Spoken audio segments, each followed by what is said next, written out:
It is October 20th, 2025, and while the meeting between Trump and Zelensky appeared cordial, at least while they were in public, a new report from the Financial Times claims that things got a bit heated behind closed doors, that it even descended into shouting matches at times, and that Trump specifically told Zelensky that he needed to agree to a deal or else Putin was going to destroy him. We also know that ever since that meeting, Trump's rhetoric has gone from talking about supplying long range Tomahawk cruise missiles for the war against Russia to talking about the need to freeze the conflict along the current battlefield line. So, what could that mean for Trump's upcoming talks with Putin in Budapest? And what do we need to continue to keep an eye on over in the Middle East, as there is supposed to be a ceasefire in Gaza, at least whenever Israel allows it?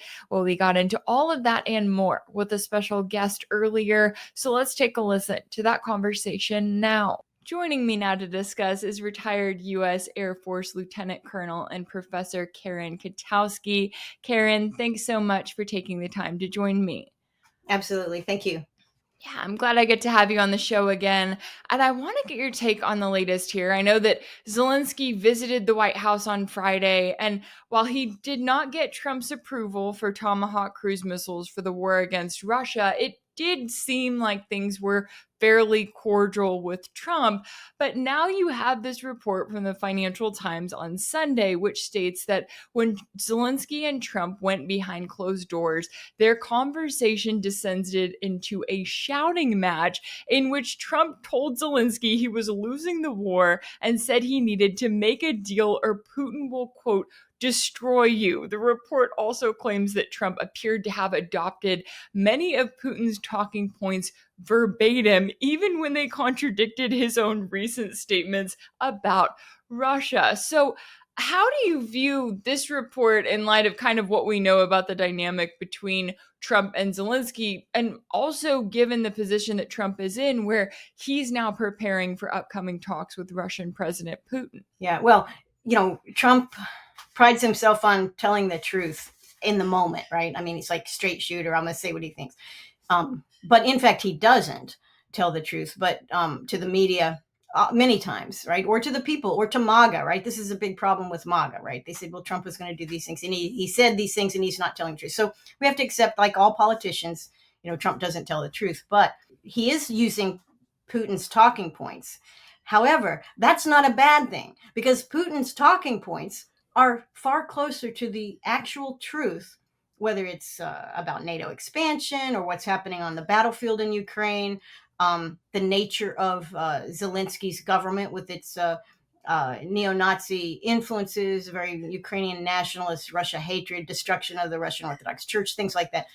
So all these things are true. Yes. Are they Putin's talking points? Yes, they are. He's using truth in his talking points more than the American government is, and way more than the EU and NATO governments are using them, right? So they're using falsehoods in their talking points. So when Trump speaks the truth, and let's assume what he said was, if you don't settle, turn the occupied Donbass, or whatever the country, the parts of the Donbass have already joined Russia. If you don't accept that and let it go, draw a new line in your country, reduce the territorial footprint of Ukraine, Russia's army is going to not just destroy your army, it's going to destroy what's left of Ukraine. It's going to destroy Zelensky's government and all that. Well, Zelensky's government is not strong. Okay, so there's a lot of things that are going to destroy Zelensky's government. One of them would be elections, if they held elections. His popularity is rock bottom. And even with a parliamentary election with multiple presidential candidates, Zelensky would come in last. That's well known. So he cannot have elections. He's not going to change martial law. He, in some ways, he's like Netanyahu in that war keeps him politically in office. And that's, the war on Gaza has united Netanyahu's right-wing coalition, and they're keeping him in power. And it is popular to kill Palestinians amongst, I think, 83% of Israeli Jews agree that this is a good cause. So Netanyahu continues the war for political purposes, his own political survival. Zelensky the same. not about exterminating Gazans, but continuing this. I need to be the vanguard of a NATO fight against Russia. If you would just give me more stuff, if you would just give me tomahawks or anything else, I'll be judicial about how I use them, but this will allow me to beat Russia. Well, okay, any idiot in the whole planet who does nothing more than look at the size of Russia's economy, Russia's geography, Russia's military capabilities, and then says, okay, what does NATO and Ukraine bring to the table? We could have predicted this. We did predict this. In fact, Putin is mainly criticized at home. I don't know how he is now, but I know in the first and second year of the war, in fact, Trump has also criticized him. Why didn't they do more? Why didn't Putin just go right to Kiev in the first year? The Russians are saying, why don't you just smack these Ukrainians down? Why are we taking this war so slowly, so carefully? Well, strangely enough, it's hard for Americans to understand this, but when Russia went to war to stop the civil war and the mistreatment and murder, state murder by Kiev of the Russians living in the Donbass, when they decided to do that, they called it the special military operation, and they published their objectives, which were very narrow. They were very narrow. Now, they're also hard to achieve. I mean, you want to denazify all of Ukraine? I don't know. You want to make sure Ukraine doesn't join NATO? Well, of course they want that. Can they do that? I don't know. But they certainly wanted to protect the people in the Donbass, and they systematically worked to do that. Special military operation, not a war. He told the truth. It's measured. And anybody looking at the numbers would have said, well, yeah, I don't think you're going to stop them from doing that, which, of course, we haven't. No one has stopped them from doing that. They have actually done that. And now they're close to where the end of the special military operation. Now we're getting to the more hard to measure things. Like we're protected the Russians. We got the Donbass. They have that. What they don't have is an improved Kiev government. They don't have that yet. They don't necessarily have a promise from NATO that NATO doesn't want to use Ukraine, much as it always intended to use Ukraine as a fighting ground, as a testing ground. Early on, we talked about the biological labs. CIA had something like 17 biolabs, military warfare labs. And among other things, in Ukraine. Well, why would we do that in Ukraine? Because Germany won't let us do it. The Netherlands won't let us do it. Britain will not let us do it. France will not let us do it. Italy will not even let us do it, right? And we use Italy pretty badly. NATO, it's the south of Italy is very poor. We do whatever we want there. So destroying the environment kind of things, doing things that if the people knew about it, they would be unhappy with. But in Ukraine, we could do it, right? Because Ukraine corrupt. It was relatively poor. We owned them. And that was NATO's intention. We need a place to test weapons. We need a place to have our bombing runs so we can practice the only thing that NATO knows how to do, which is fight and lose. And that's what NATO has no, just like Zelensky, NATO is a hollow organization with no real mission, no usefulness to anyone, just like Zelensky, but they persist. And so fixing those kinds of things, NATO, what kind of security policy will what's left of Ukraine be neutral, which it should be. Well, those things are harder to fix. Those things you have to fix with a treaty, with a talks, which is where they're at now. But the military side of this thing, totally lopsided for the Russians against Ukraine. Ukrainians, of course, we have they lost people in the Donbass who are now Russian. Well, they always were Russian speaking, but now they are part of the Russian Republic. But, the people left, people emigrated out to Europe. They said something like, I don't know, less than 10% will ever come back to Ukraine. So they've decimated the population. They decimated their young men. Why would you be recruiting 65-year-old men for the military or lowering their recruitment age or the drafting them off the street age? Why would you send people with Down syndrome into the military if you didn't need to, right? Because they don't have the people they need to fight. Their army, their military has been decimated, their population decimated, their economy decimated. Russia did this. Now, Russia didn't have to do this. They could have had a peace in, 4 or 5 months after it started, wherever in Turkey. They had the talks. They could have had the peace. This peace they're having now is of course, harsher for Ukraine than what they could have easily had. But NATO didn't want that, because NATO said, well, we can test a lot of weapons and we can also justify our own existence, because if NATO is not fighting somewhere, they're certainly not defending Europe. So if they don't have something to justify how money should be spent, they need war to justify them. So anyway, those things you talk about, and that's what they're doing. That's what they're going to do. But Trump now realizes this. And I think he learned a lot in Alaska. We say, oh, nothing happened after they met in Anchorage. Well, Trump has had multiple phone calls since then, before then, in-person talks with Putin then. He is not stupid. He's not stupid, okay? And he also is tired of it. And when you're 80 years old, I'm sorry, he's 79. When I'm 79 and I get tired of something, I'm not doing it anymore. I mean, there's a different attitude. Trump is king. I don't mean king like no kings, but in his mind, before he was president, he's the king. He's the guy. He's the man. He's made it, right? He's successful. And people of that age and who are successful, they make their own decisions. He has decided he's done with Ukraine. It's stupid.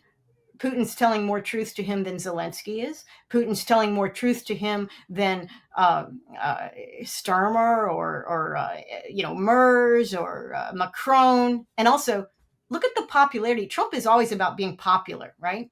I mean, you remember the MAGA. He gloried in these massive groups. This made him feel popular, and he was popular. He won, finally, the popular vote. And this is in a system. Our elections are goofy, right? So, they really are. They really are. And so that was a big achievement that meant something to Trump. He wants to be popular. He looks at Sturmer. What is Sturmer? 17%. Macron's government's fallen apart 5 times now. If Macron ran again, he would be dumped. Merz, I don't know how he got elected. Well, they got elected by outlawing the opposition party. And that's a nice trick, right? Would be nice to do, right? Who wouldn't want to do that? And he got elected barely, even when he outlawed the opposition. So he's not popular. And he's not even, he would never be popular, even under the best circumstances. He's just not a likable guy. But Trump does not want to be associated with losers. I mean, seriously, think about how Trump, come on. Trump doesn't hide his true self from us. He doesn't like losers. He's probably said it 100 times. I don't like it. I'm not going to hang around with losers, right? Zelensky's a loser. NATO's a loser. Most of the European countries are led by losers. The EU is a loser. We made fun of the neocon lady who said F the EU back in the day when they were running the coup in 2014. Yeah, Victoria Nuland. She disrespected the EU. Trump said, hold my beer, because he is done with them. And so what is he using Putin's talking points? What kind of weak insult is that? That's like saying, I'm using Einstein's talking points. Yeah, I hope I am, because I think he's right in physics in a lot of ways. And I'm quoting the master of physics. So yeah, it's ludicrous. But what was interesting to me in the press conference right before he went in with private talks with Zelensky the other day, he used the F word again. Trump. Oh my God.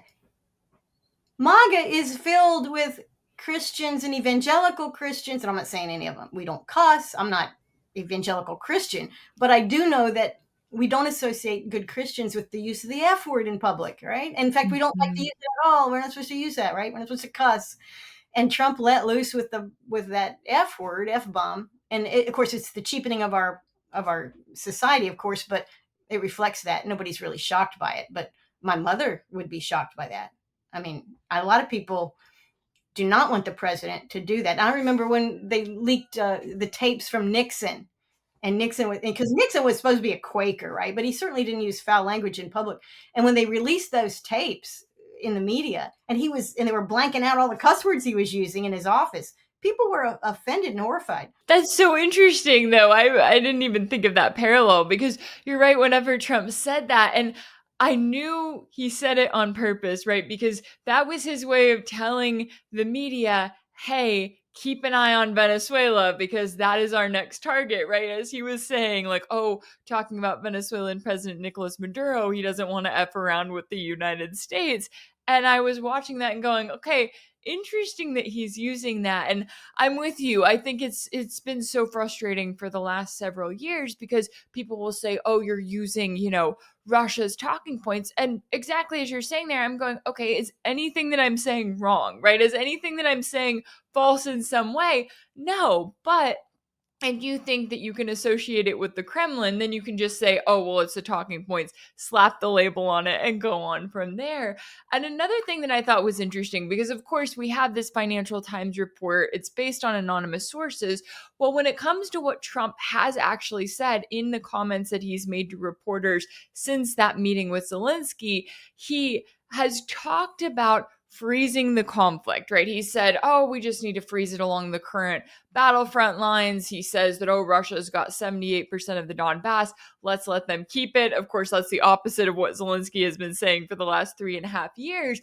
But that would also be a Minsk style deal, which is something that Russia is very wary of. And it's also what Keith Kellogg has been trying to sell for the last year now. He's like, let's just freeze the conflict. Don't worry about it. Don't worry about what NATO is up to, with their helping to rebuild Kiev's military. Don't worry about any European quote unquote peacekeeper troops that come flooding into Ukraine. So when you look at that sort of a proposal, do you think that it's possible for Russia and NATO to come to a deal here and for Kiev to actually comply with it? No, not really. Russia holds the cards, and they cannot tolerate beyond the Baltic states, which are part of NATO. That's on Russia's border. Finland too just joined. That's on Russia's border. So you could say, well, the precedent has been set. NATO is on Russia's border. That's okay. We can do that, but they really can't. This is the hill. These are Russians. These are Slavs. Kiev. The Rus. This is part of as I remember when Tucker Carlson did that long interview with Putin years ago, the long lecture on the long history. And Americans we don't like history and we don't like long lectures, and people are getting bored with it. But that's a fact for the Russians. So they're not going to, that's a hill they're going to die on, and they're not going to die on it. They're going to, if they have to take all of Ukraine, they will. They're capable of it. And the other thing is, it's not just they're capable of it. No one's going to stop them. Is the United States, is Trump going to, the man who solved 7 or 8, made peace in 7 or 8 places, which is how he says, is he going to say, oh, and he's also going to be known, oh, I made a lot of peace and then I got in a nuclear war with Russia. Yeah, well, okay. I don't know. Does my 7 pieces balance out the nuclear war with Russia that destroyed Europe? And possibly more than Europe. Of course not. He's not going to do that. And he doesn't want to do that because he wants to go after Maduro, because we don't do a war in this country unless we got another one lined up. So he's done with Ukraine, done with Gaza. Although, we are done with Gaza, because Israel's broke, right? American people don't want to send any more weapons there. That is disgusting what we've done. We are tainted by that forever in our history. That is a blot on American history. If they thought what we did in the West over a long period of time in massacring the Indians and killing all the buffalo, they thought that was bad. They thought the Sherman's march from Atlanta to the sea, they thought that was bad. Okay, 21st century, Gaza, we did that. Okay, so this is a blot. Trump doesn't want to think about it that way. He wants it over with. He's done with that. Definitely done with Ukraine. Trump's listening to the truth now to some extent. And he's also pragmatically saying it's all good because America's way of war is once we finish one, we always have one lined up. Well, Trump's got that one lined up. Okay. He's got the Caribbean war lined up. He's got the war against Maduro, the decapitation, the taking of the very largest oil reserves on the planet that we know of, right there in the so-called Gulf of America. So, Trump's already on to the next war. This peace is going to happen. He's done. And the other thing is, of course, financially, this whole thing isn't working. Like the big thing was, oh, well, we're not really providing them to Ukraine, which we aren't now. Our aid to Ukraine, that's the other message that Zelensky has already gotten clear as a bell. We're done. Your money is gone. You guys are a bunch of corrupt people and you're losers. Whether it's your fault or not, you're losers. In Trump's mind, they're losers. So you're not getting any more of our money, but we'll sell arms to Europe if Europe wants to buy them and give them to you. Well, what's Europe doing with that? They said, okay, great. And then they basically aren't writing the checks, right? Because they don't have the checks because their economies are crapped out. And, there's a big problems in Europe. I didn't want to, it's just terrible. Europe is, and it's their leadership. It's not Europeans. It's not the people in the various countries. They're good people. The parties try to make their countries better. It's their politicians. Okay. It's their attempt to be like the United States with the EU. And it didn't work out like it did, at least in our country. We had a United States, we had a federal government. Yes, it grew. Of course, it has 40 trillion in debt that it's never going to pay. And it makes wars everywhere. But that's today.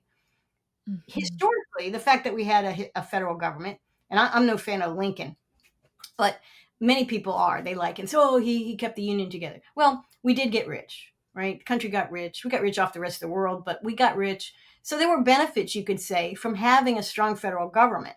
I personally would argue that is not worth the cost, but whatever. Americans we benefited from that. So when other countries look and they say, when Europe looks and they say, we could compete with the US if we would combine all of our European states in one big economy.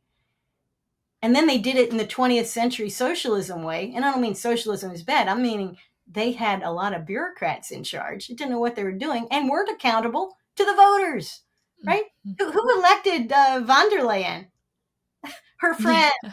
Her friends, they didn't have a mass vote in Europe to elect their president. So anyway, the EU is screwed because they chose poorly. They weren't very smart. And they've hurt all of the major economies, and Ukraine is just an example of how far down the hole they've gone. I mean, who ever heard of blowing up your own pipeline? Germany funded the Nord Stream 1 and 2. They paid for it. Why? To enrich, to get cheaper, reliable energy, clean energy. What's wrong with gas? I mean, even the environmentalists say, well, if you got to have something out of the ground, gas is better than petroleum, than oil, right? And but they shot themselves in the foot. They said, this is great. We'll fight Russia. What an environmental disaster we have created, and they have created in Ukraine and elsewhere with these wars. It makes no sense. So hypocritical. But anyway, so Europe is losers. Ukraine is a loser. NATO is a loser in Trump's mind. He's on to other things. He's going to go do Western Hemisphere wars. He thinks that'll be positive. He wants to take the oil because those Nicaraguans, Venezuelans, they don't know what to do with their oil, right? Oh, we're Americans. What a colonial pile of crap. Anyway, that's where we're at. We have another war that we want to focus on. So we're done. I think that's Trump's message. And they said during that meeting, I don't know if Financial Times, I think, mentioned it, others mentioned it, a lot of cussing was going on. And I actually see his use of the F word at the end of the press conference. He was primed to go into that meeting. He was mad. And Trump is notorious on how he likes people under his thumb and then he abuses them, right? I mean, like Zelensky shows up in his T-shirt, his exercise clothes, and Trump said, that's not right. You need to dress up. Then the second he came in dressed up the last time, and Trump said, oh, nice suit. Then Trump complimented him again, and then just proceeded to walk all over him. Come on. I don't know if it's a man thing. I don't know if it's a bully. I don't know where it comes from, but that's Trump. And, so Zelensky's already been stomped on. He's been degraded. First you degrade them, and now you stomp on him. I think he's been stomped on. So what happens in Hungary? I think it's going to be difficult because Trump thinks he can just, he goes in there and he says, oh, well, okay, I did this thing. We're not funding them. We can end the war. Kellogg says, ceasefire. But there are other parts of the special military operation, other objectives that were very important to Russia. Mm-hmm. I don't know how Trump's planning to get elections going in what's left of Ukraine. How's he going to do that? What's his idea of elections? Trump has a big issue with elections. You can't even raise the word election without hearing a lecture from Trump on how he won this, he won that, and he almost won this, and it was stolen from him, and he just goes off, right? He doesn't know. He doesn't think logically about elections, and they need elections in in what's left of Ukraine. How are we going to do that? Is there a plan? Kellogg's got a plan for elections. Witkoff has a plan for elections. I don't know. They're going to need those, because why would anyone sign a peace agreement with the Zelensky crowd when he's past his sell-by date? Yeah, exactly. And that's the thing too. And I'm glad that you bring that up, because Trump wants to, oh, let's package this up, right? To say, oh, it's my eighth peace deal, and to act like he has solved everything. But this is not a conflict that you just solve overnight. This is not a conflict where you just get a quick ceasefire and then everything's good to go. And while I have you here, I do want to get into the Middle East a little bit, because speaking of ceasefire, we're supposed to have one in Gaza that was supposed to have been in effect for the last 10 days, yet Israel continues to carry out attacks, killing at least 45 Palestinians on Sunday after the IDF alleged that its troops were attacked by Palestinian militants in Rafah. However, some reports indicate an explosion was caused by an Israeli vehicle running over an unexploded bomb. So, what do you make of the current situation here? I mean, I know that this ceasefire is supposed to be kind of the initial phase of Trump's overall plan for Gaza, but that overall plan is supposed to end with Hamas being disarmed altogether. And right now, it doesn't seem like we're on track for that. Yeah. Well, also, what kind of peace deal do you have when you don't include the two warring parties? I mean, Israel could not even show its face. Netanyahu was initially, I think, invited to the formal signing in Sharm el-Sheikh in Egypt, and as soon as the other signatories found out he was coming, they're like, "We're not going to have a photo op with us standing next to that murdering, criminal." So they had to, get him off of it. And also the development of the 20 points, typical of a lot of Trump things, I think, very superficial. And of course, it was developed mostly by the Zionists, the government of Israel. But also then it was changed after it was agreed upon, more changes by the government of Israel. And this whole thing, if it's, you can't take it in as just a one-off, like, oh, this is a great peace thing. You can't look at it that way. Israel has broken every promise it's made. It's broken every treaty. Sometimes it breaks the treaties while they're being signed. The shots fired on the missiles that went into Doha the other day, a couple weeks ago, 3 weeks ago, a month ago, that's standard operating procedure. This is how it's almost like this is their security policy. And they have never really denied it. They don't say we didn't break this. No, they don't deny it, because you've got pictures of the buildings and the houses and the dead people and the destruction that they caused, with time stamped. Oh, that was actually right after you signed a ceasefire. Well, they've done this to all their neighbors. They've done this for decades. It didn't just start yesterday. This is their national security policy. And they could, I think Netanyahu has said it himself, and I know some of the hard right have said it, that we, Israel, will do whatever we want to do, whenever we want to do it, to whomever we choose to do it to, at any time, if we feel that it furthers our cause, if we want to do it. And how in the world do you sign a peace treaty with a government like that unless they would repudiate that? And they say, in the past we've violated peace treaties, but this time, seriously, we agree. We want peace. Peace is good for our country. It's good for our economy. We would like to heal the what has been destroyed. We want to build it back up. They never said that. Okay, what they said is, oh yeah, whatever. We'll write the 20 points. Each of those 20 points should have had a whole appendix of how it was going to be implemented, but none of them did. It's very superficial, very subject to interpretation, because Israel wrote it, so they're going to interpret it. Yeah. Anyway, so to call this a peace deal, wasn't a peace deal. It was basically some words framing a prisoner exchange, which could have happened at any time. Could have happened 2 years ago. Could have happened every day for the last 2 years. You could have had a prisoner exchange. You wouldn't have needed 20 points. They could have done it, but it is not a peace deal. And if you look at what Netanyahu says in Hebrew to his own people, It's basically, this is great. We've got all the living hostages back. Yeah, sure. We got rid of a tenth of the Palestinians that we hold without charge in our prisons. We gave them back some dead bodies. They've given us most of the dead bodies that they can find. No big deal. We'll use that. As leverage. And now we're going to finish the job in Gaza, which is an extermination of the Gazans. And in fact, Bezalel, what is his name? He's the other guy that, yeah. So he stated basically that the demolition phase of Gaza has already happened, right? Just like Kushner, Trump's son-in-law, says, "Oh wow, this place looks like a nuclear bomb hit it. Oh wow, I'm so shocked." No, they're not shocked. That was the plan, and it's still the plan. And so this is all, this 20 points in this peace deal, all cosmetic. The only thing good about it is it's kind of every little thing that happens globally and in the Arab world, particularly because they haven't helped the Palestinians, right? They're divided, and they are all compromised by Israel, by the United States, by others. But little by little, what Israel has done, again, which is why I think it's a strategic loss for them, what they did in Gaza. I think it was, they finally ended up, the writing's on the wall for Zionism, or at least the Zionist state. It's the writing's on the wall. But what they've done is they have unified the Arab world. There were something like 49 or 52, I don't know how many Arab countries or Middle Eastern countries who were signatories to this. So there's that. Trump's tired of it, right? He wants to hurry up and say, I ended that one. He's part of the war.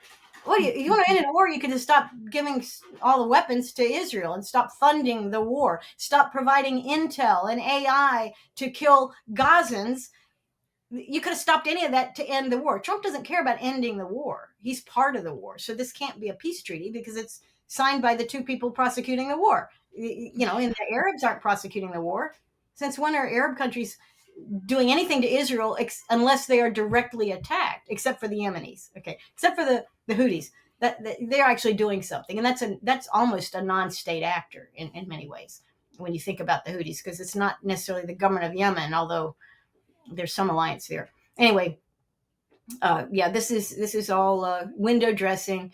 Now that it's political for Netanyahu, he brought back the hostages. Now, luckily, people in Israel are not stupid, right? They may be racist and they may be murderous, insane people. And they are. Many of them are. I'm sorry. Evidence is there. You got to call it like it is. But they're not stupid. They also don't like losers. Israelis don't like losers. They're very American like that. In fact, half of them are American for that. I mean, seriously, and we Americans, whether we have one passport or two, don't like losers. We don't really like them. Now, we might have a soft heart. I think Americans do have a soft heart for people that are downtrodden. I don't see that the Israelis feel that way about Palestinians. But anyway, they don't like losers, and I think Israel has paid a big cost for what they've done. And the ramifications are the majority of the UN recognizes Palestinian state, even though it's vapor. It doesn't exist, but they recognize it in a legal sense. European or Arab countries, Middle Eastern countries are united. BRICS are united. I mean, look at what Putin and Z have said about what's going on in Gaza. They haven't lifted much of a finger to help anybody, but think about what that means for Israel. And I think something like 20% of the Israeli population is Russian. They have huge connections with Russia for trade, technology, all kinds of things, right? They like the Russians. I mean, they may hate them a little bit, but generally will work with them and have ties with them. You think those aren't going to be damaged by what has been done? And also, this is an American war. You think, China, Russia, India, they look at Israel and they go, oh, Israel has problems with its neighbors. No, that's not how they see it. They go, oh, wow, look what America is doing. Look how they're doing it. Wow, who runs that? Is it, which tail's wagging which dog? They're trying to figure this out. We are joined at the political hip with Israel in the view of the rest of the world. So it harms us too if we want to be a productive member of global society. So, but Israel has made a huge strategic error. This is not a peace agreement. Okay, this is window dressing. A little pause for political purposes back home in Israel. Trump's going to try to leverage it. Meanwhile, the right wing and Netanyahu have already cleared the land, most of it. They've exterminated, I don't know, 500, 700,000 people out of the 2.3 million they started with. And we haven't had winter yet. And they're not letting, today's Monday, the Israelis halted and blocked Rafah aid in. They blocked it. They blamed an explosion of one of their settlers. One of their settlers driving a Caterpillar, I'm sure it was American-made bulldozer, over unexploded Israeli ordnance. And they used that as an excuse until Trump or somebody said, no, you can't do that, to stop the aid. So there's no aid really significantly going in. Winter, they have cold weather, damp weather in the winter in that part of the Mediterranean, and people aren't sheltered. They're starving to death. They're sick. They're exposed to unimaginable amounts of filth and chemicals in their environment. Where's the CIA when you need a nice pig flu, right? Where's you think the Mossad can't figure out how to help with a little disease run rampant to wipe out the rest of them? They only need to get rid of, probably out of the 2.3, I think their target number was 500,000 Palestinians. You think they're on track to get that? I do. I think they're on track to get to that point, and that will be, they'll let nature run its course now that they've created this sick devastation of Gaza. So, and we're all part of that, whether Trump believes it or not. He's part of it. And we will pay for that. This is the tragedy. It's not even a tragedy. It's just a crime of the century. And we Americans have paid for it. We've done it. And we really haven't debated well amongst ourselves either. And of course, Israel, what is Israel doing? Well, $7,000 for a happy post about what's really going on in Gaza. Oh, they're all healthy. Yeah, they're drinking clean water. I don't know what they're complaining about. Oh, look, there's a fat Palestinian. What? And $7,000. I mean, come on. In our economy, I can imagine people will do that. We're smarter than we were 2 years ago. I think Americans, we learn all the time. All people learn. Israelis are actually learning quite more slowly than they should be, because they have trashed their own country. I think is big trouble. Their economy is this BDS movement, I guess, or what is it called? The boycott, divest, and sanctions. Yeah. When people, the average people, movements sometimes take time, right? To people to do it.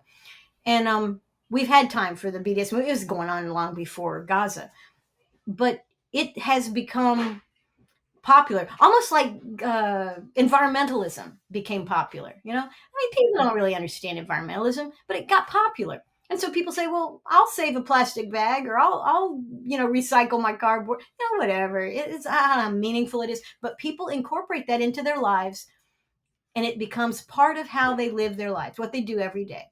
And this Gaza extermination and what they're doing in the West Bank has really pumped up the BDS movement, I think, and elevated it into something that average people who feel helpless, and they're seeing this stuff and they go, oh my God, how can we be supporting this? What can I do? Well, just like the world's going to heat up at 5 degrees, I can't do anything, but what can I do? Well, I can make less plastic. I can use less energy in a small way. I'll shut a light off when I leave a room, small things. Well, the BDS movement provides many small things that people can do. And once those habits are established, my mother is a big recycler. And I told her, I said, Mom, in small towns and small dumps, like in your small town you live in, it is a well-known fact that all the stuff you separate all gets dumped in the same place. It's sad. Now, in some places you will see recycling conducted on a large scale, but for the most part, people are dividing up their garbage, and then when it gets dumped, they put it in the same hole. Okay, you don't know that, you don't see that, you think you're doing a good thing, but in effect, it's not helping. You think you're helping, and you know what? She recognizes that. She still divides the garbage because her habit of what makes her feel like a helpful, constructive human being includes separating her recyclables. And how many people are in that boat? All of us. Everybody does that. I even do that. And I know I'm the one that told you what happens when I still do that. Okay. I try to recycle. So BDS is like that. It's a habit that the whole world has adopted. How's Israel going to overcome that? $7,000 posts aren't going to do that, right? They have dug a big hole for themselves, and they'll be buried in it. Yeah. And they should be, because you can't commit massive state crimes like this and lie constantly about it and not have punishment. Ultimately, you have punishment. Years ago, I was surprised. I'm not Catholic, but when I think of the Pope as a non-Catholic, I think, oh, that's the head of the Catholic Church, right? And then I read history of the popes, not deep history, but just, different ones. And they used to be terrible criminals. Oh, They really? were gangs, in Italy. Machiavelli? Mhm. We all know Machiavelli, right? Power makes right. Here's how you do these things. Rules for a prince, right? Machiavelli wrote his The Prince, the big one, as a protest to the corrupt business, corporate, and military operations being run out of the Vatican. The popes. Oh, wow. Oh, yeah. Yeah. Interesting. And they have all kinds of intrigues. The popes were really like, just like, Henry VIII, right? With the battle and all the wives and all the corruption. And then pick your European king. Pick your king anywhere. I don't care. China, India, any of these rulers, they all have drama. They all have criminal stuff. Well, I thought the popes were exempt from that. I thought the Catholic Church was exempt from that. But it's not. Historically, it has not been. So when bad things happen, they are accounted for over time. And it doesn't take multiple centuries either. I mean, the prince and the people in the various republics of Italy who were very upset with what these corrupt papacy was doing, they pushed back. They contained it, and now we say, oh, the Vatican has a small Swiss guard. It's very small. It still hoards the world's wealth. Okay, you can pick on them for that. But it's kind of good, right? It kind of tries to keep itself in its lane, right? Mm-hmm. Why does it keep itself in its lane? Because it used to not keep itself in its lane, and there was pushback from around the world, from Italy and from the world, that balance of power. And Italy is on the wrong side Italy's on the right side. Israel, the Zionist state, is on the wrong side of the balance of power. And unfortunately, yes, they have nukes, and several of them are targeting American cities, as part of the Samson option. Blow it all up. If we can't have what we want, we'll blow it all up. But that really doesn't have the impact that they thought it might. It just pisses people off. What do you mean? We provide everything for you, and you're aiming at 3 of our 3 cities, maybe more, we don't know about. What? Mm-hmm. Cut you off so quick? I mean, Americans, we're kind of hot-tempered in some ways. We kind of have a sense that, hey, this is our country. We want to run it our way. And that's actually, who doesn't feel that way? If I was a Gazan, this is my country. I want to run it my way. Why wouldn't you? Mm-hmm. We wouldn't fault anybody for that. But no, this is not a peace agreement. This is a abuse of power by the United States and Israel.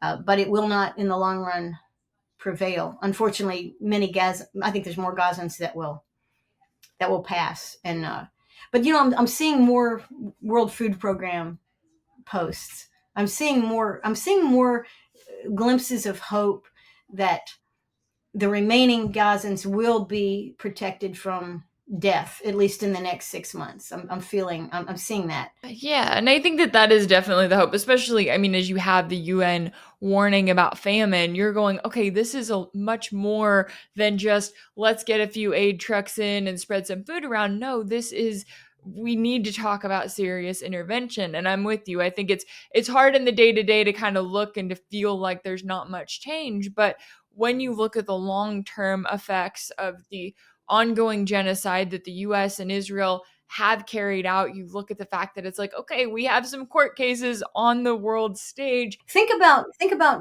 in the next war that Trump has planned, once he extricates himself from Ukraine and Gaza's, he's not going to extricate himself from Gaza. Unfortunately, I think we're going to still ship things over. But in Venezuela, the country has suffered quite a bit in Venezuela. Economy, lots of problems. And the people who have not left, who have not emigrated from Venezuela, they're very proud. What are they doing since the United States, since Trump wants to go invade? And he's been very open about it. He wants to topple Maduro and invade the country and take over the oil and extract the resources. That's what Trump has said. They know it. They know it's happening. They see the United States as historically Central and South Americans would see the United States as a kind of a, colonial power. full of bad things, CIA operating everywhere, But they also see the United States as a country that has assisted actively and defended the genocide of Gazans. Yeah, because see, Venezuelans have cell phones too, just like everybody else on the planet, and they're looking at the same pictures. So now, what are the people doing in Venezuela? They are rallying behind Maduro. They are forming defensive militias. There's not a lack of guns in Venezuela, and they have a military, but the people themselves. And why would they fight against Americans so aggressively? Because they know who we are. If we would we do to Venezuelans what we have done to Gazans? Of course we would. Of course we would. Trump defends it. He defends what he's doing.